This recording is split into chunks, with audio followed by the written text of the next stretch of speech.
আমি মুসলিম চির রণবীর, আমি মরণকে করি না ভয়, মরলে শহীদ বাঁচলে রাজি, আমার উভয়ই সমান। আমার জেল যতটুকু সেল ততটুকু, বাইরে যতটুকু ভিতরে ততটুকু, জেলে যতটুকু সেলে ততটুকু, বাহিরে যতটুকু ভিতরে ততটুকু। আমি মুসলিম চির রণবীর, মরণকে করি না ভয়। জাল হক এসেছে সত্য, ওয়াজাহাকাল বাতিল চলে গেছে মিথ্যে, ইন্নাল বাতিলা নিশ্চয় মিথ্যে, কানা জাহুকা চিরদিন মিথ্যে। এবার আসলে একটু হুজুরের অবস্থা। হুজুরের অবস্থা বড় জটিল। সামাজিক জাহেলিয়াতের চেয়ে হুজুরের অবস্থা অনেক অনেক অনেক বেশি কঠিন। যন্ত্র চলছে। আরে সংসদ ভবনের মমতাজ বেগম ডুবি তবলা দিয়ে জিকির করে আশ্চর্য।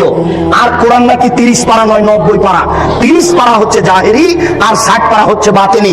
এরই নাম হচ্ছে ধর্মীয় জাহেলিয়াত। একে ঠেকাবে কে? এই জন্য আপনাকে বলি, এই হিফজখানা বন্ধ করতে হবে। যেখানে কোরআন হাদিস শিক্ষার ব্যবস্থা আছে সেখানে হিফজখানা খুলতে হবে।